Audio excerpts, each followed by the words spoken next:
The Lord be with you. And with your spirit. A reading from the Holy Gospel according to Matthew. Glory to you, O Lord.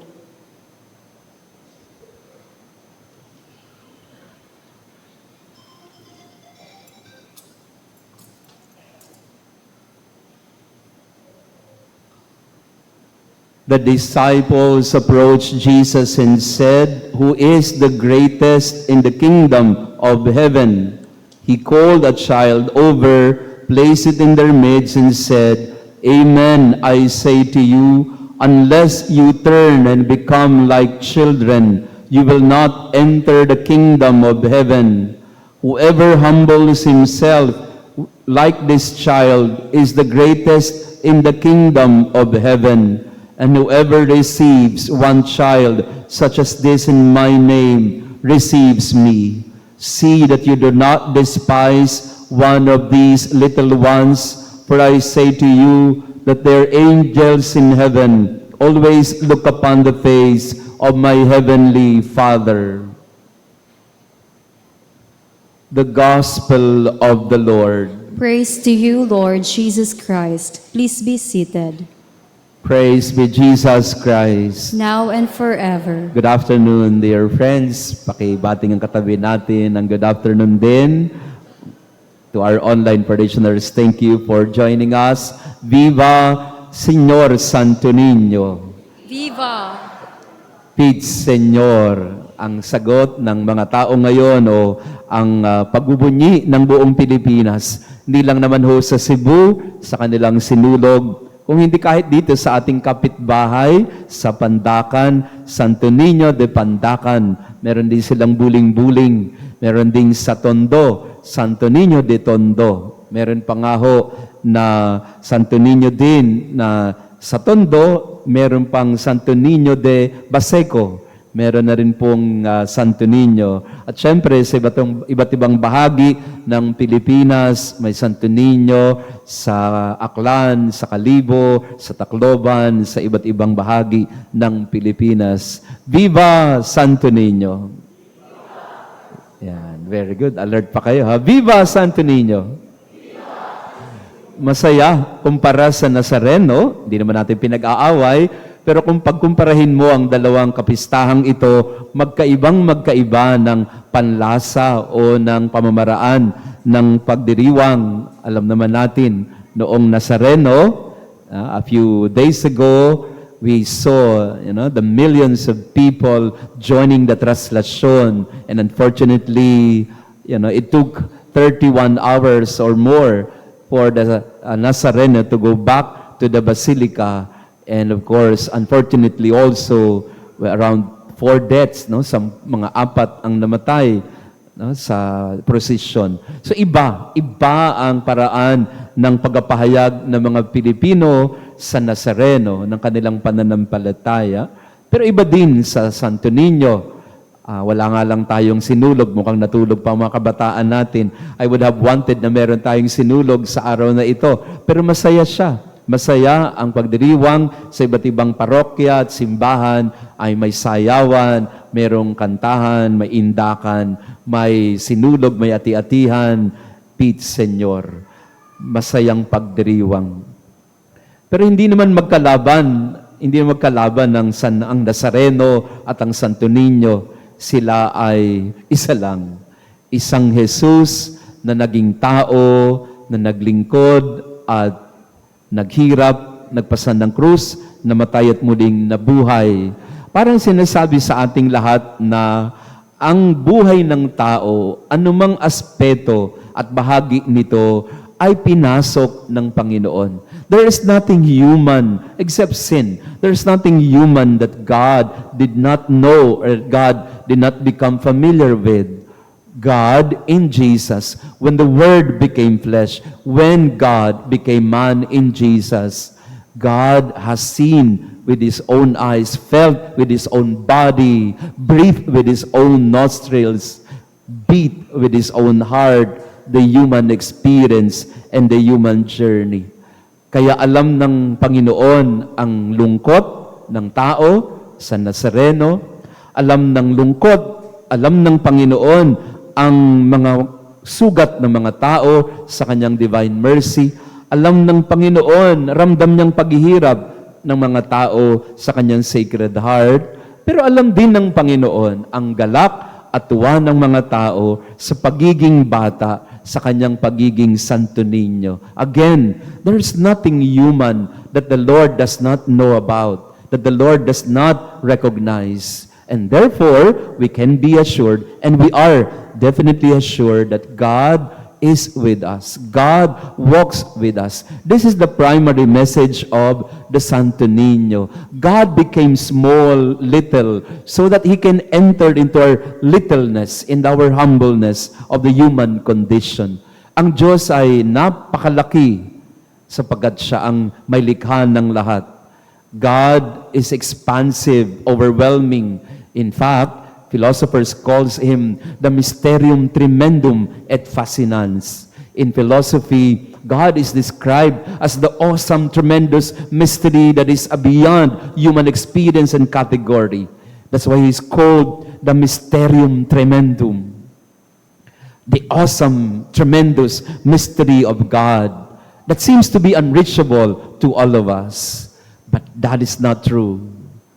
Yes, God remains mystery, and God remains as a tremendous reality beyond any one of us. But God also became small, little. Kagaya ng Santo Niño, He became so small to tell us that God does not threaten us, that God can be reached, can be touched, can be danced around with. God can be played with. Not in the immature sense of playing, but God is someone who can dance with us. He is not an other. He is one among us. At yun, masarap pong malaman nyo na ganon, na hindi malayo ang Diyos. Pangalawang binibigay sa atin ng Santo Niño ay, hindi lang siya maliit. Tinuturo din niya sa atin na tayo rin maliit. Tayo rin ay dapat na tanggapin ang kaliitan ng ating pagkatao o ng ating paglalakbay dito sa lupa, that we cannot boast of anything also. Sometimes, we forget our own childhood. We forget that we are all children before God. But God remembers who we are. We are His children. Minsan, pag lumalaki ng tao, nakakalimutan na niya kung sino siya. The Santo Niño reminds us all the time, we remain children before God. Do not forget that. Do not ever think that you can get rid of God or that you can be independent of God. Yes, we become adults. We can make decisions on our own. We become independent, autonomous. And we can exercise our freedom with responsibility. Yes, why not?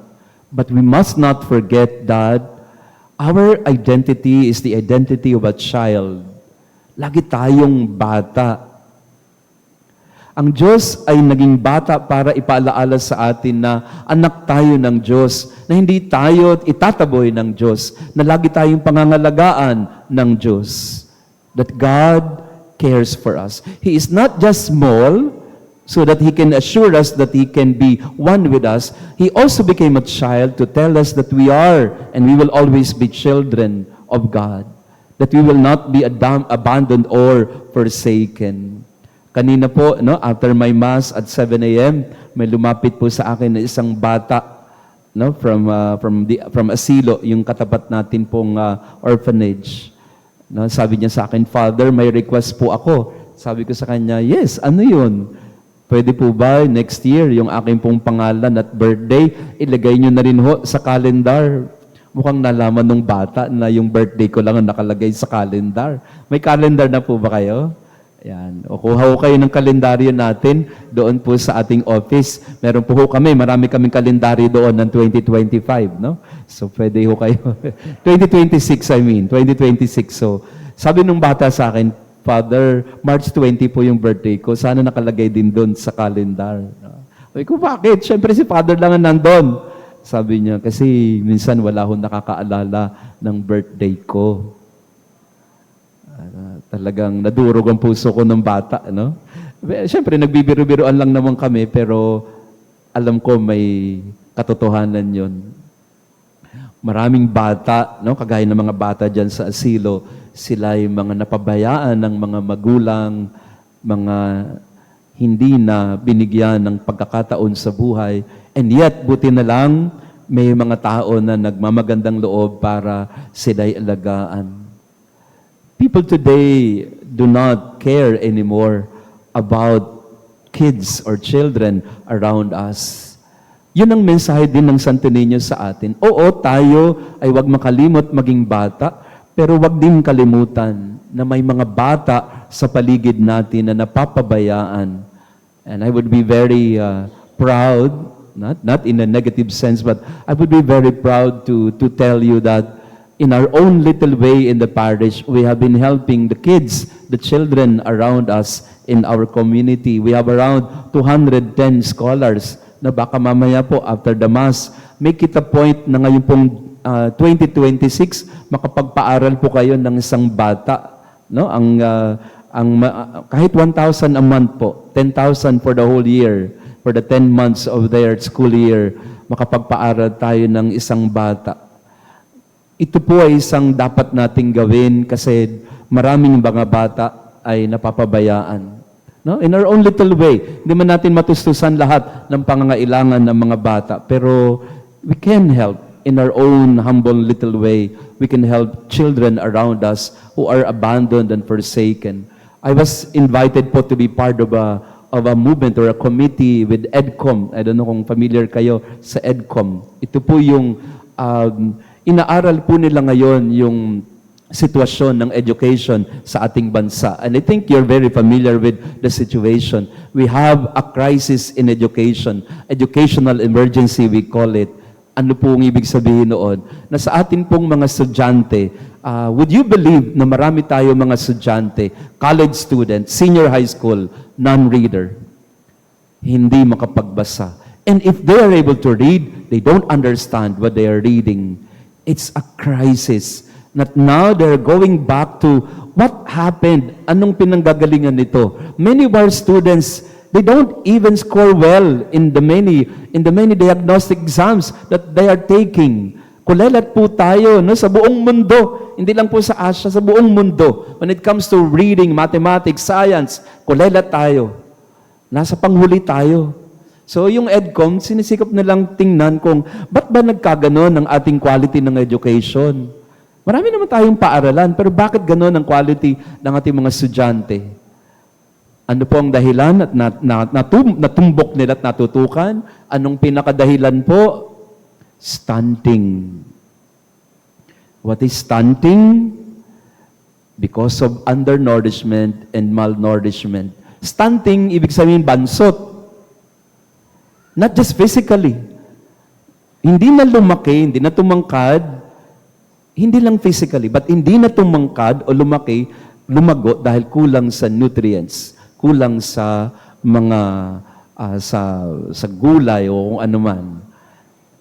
So, stunting in infants and the children.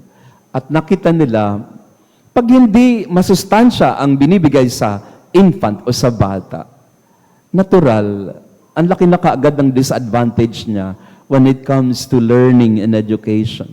Kahit anong gawin mong turo sa kanya, kung hindi naman nutritious ang kinakain niya, hindi rin niya matututunan ang mga inaaral niya.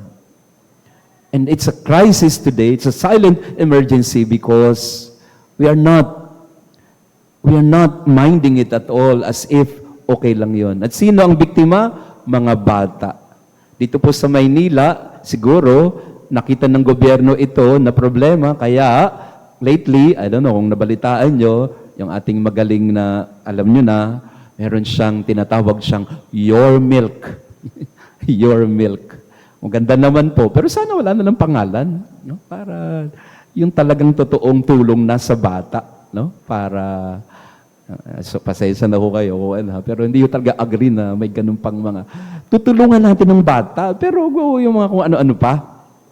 And we help the children at the very instant or moment when they need the nutrition, no, na kailangan. So, kaya ko po nababanggit ko kasi bahagi po ako ng movement na ito ngayon. So, meron po kaming programa this year na tutulungan yung mga batang malnourished, undernourished na hanapin, no, sa mga barangay centers natin kung nabibigyan. At this is another program that we will try to introduce in the parish later on. Dahil tayo po ay Santa Maria Goretti, ang tutok po natin ng mga bata, idudugtong natin sa mga infants din. No? Lalo na yung mga undernourished and malnourished. Kasi pag hindi sila nabigyan ng tamang nutrisyon, kahit anong turo ng teacher, hindi papasok. Bakit? Mapurol. At bakit mapurol? Kasi walang vitamina at sustansya na tinanggap. Paano ba ako napunta doon? Santo Niño tayo. Balik tayo kay Santo Niño. Kasi ang Santo Niño, hindi lang ho dapat debosyon. Hindi lang ho dapat indak-indak ng Pit, Senyor. Maganda po yun. Maganda po yun. Pero higit na mahalaga yung pangangalaga sa mga bata. We have to take care of the children. If we are to have a future, kawawa yung mga kabataan natin, kinukulelat lang sila ng mga counterpart nila sa Singapore, China, and other parts of the world. Wala silang laban. Bakit walang laban? Kasi pinabayaan natin eh. At sila din walang laban kasi nga, wala pa silang kakayanan. And who must help them? We, adults, who are more or less capable of helping them. So, dito po sa ating parokya, if I may make that very concrete suggestion to all of you, tulungan po natin ang mga bata at kabataan. No? If you want to help in our scholarship, Scholar ni Maria, go.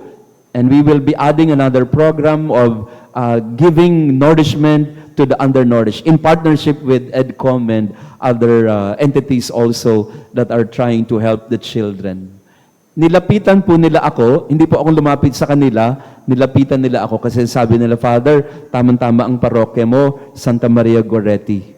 Let us help our children. And I said to them, of course, why not? Santa Maria Goretti is our patron and our mission is to help the children, especially in the beginning of their growth and development. Viva Santo Niño. Viva. Praise be Jesus Christ. Now and forever. Let us pray. Loving Father, you have nourished us at the banquet in honor of the child born of the Virgin Mary. We pray that we may advance in wisdom and grow daily in faith and works of love, so that we may find favor in your sight. Grant this through Jesus Christ, our Lord. Amen. Maraming salamat po sa inyong pagdalo sa ating banal na misa, and to our online parishioners. Thank you for praying with us also. Viva Señor Santo Niño. Viva Pit Señor. Pit Señor. Magandang regalo sa Santo Niño sa araw na ito na yung mga bata din, no, na nangangailangan ng tulong sa kanilang pag-aaral. Maganda po na tangkilikin natin ang ating Scholar ni Maria na programa sa parokya. Hindi lang po mga magulang, kung hindi kayo din mga estudyante, no? It's a good charitable act also that you as students, if you have the means and you are able, you can help someone else, no? Isang kagaya nyong estudyante, tulungan nyo sa kanyang pag-aaral, no? Every month you can give 1,000 for them, or for the 10 months of the year of 2026, you give 10,000. Siguro bawas kayo ng konti sa baon nyo, tapos ibibigay ninyo sa inyong kapwa estudyante na kailangan ng tulong financially. Magandang practice yon, no? Mga estudyante, if you have the means naman. Kung halimbawa yung baon po ninyo, baon nyo ay 5,000. Kasi alam ko, baon ng mga Tagalasal ay 5,000 yata. No? So mga baon ninyo mga bata, no? Itulong ninyo sa kapwa estudyante na kailangan ng assistance financially. So it would be a good gift to the Holy Child and also to take care of the children around us. And as I've said, ang atin pong isang kadin, isang ulam, these are for the street dwellers, pero magkakaroon din tayo ng feeding for the undernourished and malnourished na mga bata. Nakita po kasi ng EDCOM na dito nagsisimula sa undernourishment yung quality ng education ng mga batang Pilipino. No, kaya hindi tayo makapag-compete kasi undernourished.